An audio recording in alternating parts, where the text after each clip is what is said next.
Authority. 145. Faith and Logic. Chalcedon Position Paper number 239. This paper was never published, but was originally numbered as number 221, 1998. At about the age of 16 or 17, I began to read about and to think in terms of a mature understanding of my biblical faith. The answers given by rationalistic theologies seem to have a very great appeal, as well as an element of repulsiveness. For me, it was not a question of doubting God, but of knowing Him. In reading the Bible, two central facts stand out about God. Very clearly, God ordained, decreed, and predestined all things, so that to deny predestination was obviously to deny God.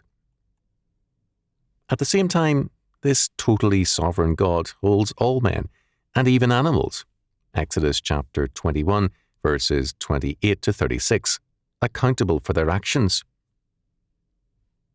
We are clearly responsible creatures.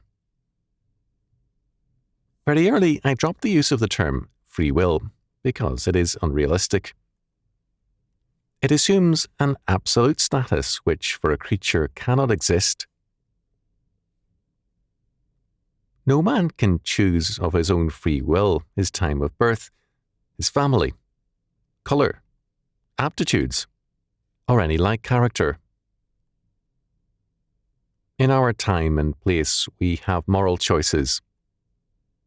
The use of absolute terms like free will seemed to me an aspect of philosophy's absurdity.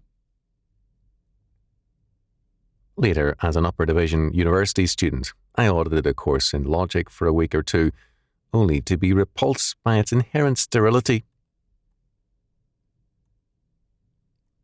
Religious rationalism had a certain appeal in its easy assurances, but these rationalists also always repulsed me because what they affirmed seemed to me only superficially a biblical faith. After all, the Bible is very explicit. For by grace are you saved through faith, and that not of yourselves, it is the gift of God. Ephesians chapter 2, verse 8. Nothing was said about logic, and Paul was living in an era of master logicians. Instead of faith, I found in the Christian rationalists a contentious and repulsive character.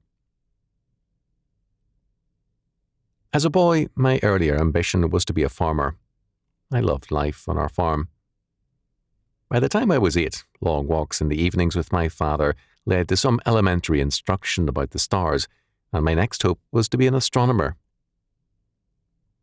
Beginning with an elementary book on astronomy, I quickly read works over my head, but they left an impact on me. Space, some held, was finite yet infinite, and no logic could explain that, nor the fact that many theories could only be set forth mathematically, not logically. The mind of man and man's logic cannot comprehend God's creation, let alone the mind of God. It was not that God is irrational, but that He is beyond the feeble scope of man's logic. One of the great values of being saturated with the Word of God is that the Bible itself then supplies one with the answers, and Deuteronomy chapter 29 verse 29 came repeatedly to mind with a great reassurance. The secret things belong unto the Lord our God, but those things which are revealed belong to us and to our children forever, that we may do all the words of this law. Man is not God, but a creature. He must learn to walk by faith that God is what He says He is, and this walk by faith means doing all the words of the law. I came to recognize that the, quote, Christian, end quote, rationalists were and are virtually all antinomians. I knew of one exception. And yet our Lord says plainly, "If any man will do his will, he shall know of the doctrine, whether it be of God, or whether I speak of myself. John chapter 7, verse 17. As James made clear, faith without works is dead. James chapter 2, verses 17 to 26.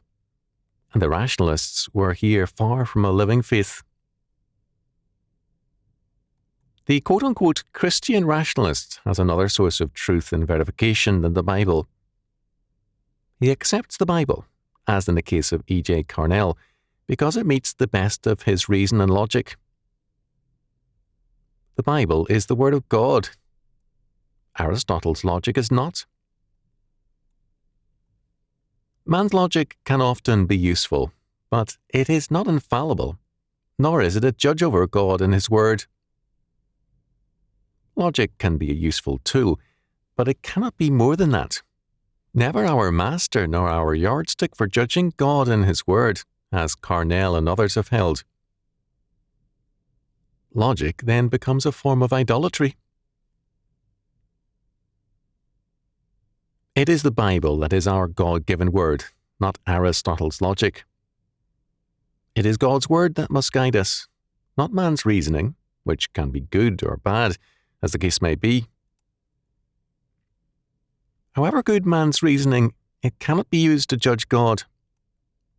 As God tells us, "For my thoughts are not your thoughts, neither are your ways my ways, saith the Lord. For as the heavens are higher than the earth, so are my ways higher than your ways, and my thoughts than your thoughts." Isaiah chapter 55, verses 8 and 9. With this I am content.